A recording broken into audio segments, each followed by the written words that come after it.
भोंगा आपल्या घरात येतो आणि रोज त्याला भीती दाखवतो की बाबा तू त्याला भिव घालून तेव्हा तो बसवतो. असं तो भोंगा सतत सातत्यानं किती दिवस करतो, किती वेळेस करतो. भीती दाखवणं त्याचा हेतू आहे का? तर नाही.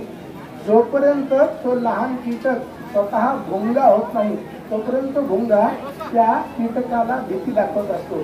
तसं सद्गुरू आपल्याला या सतत या पथावर नेण्याचा सातत्यानं प्रयत्न जे गुरुवर्य मधुसूदन महाराज करतायत. का करतायत?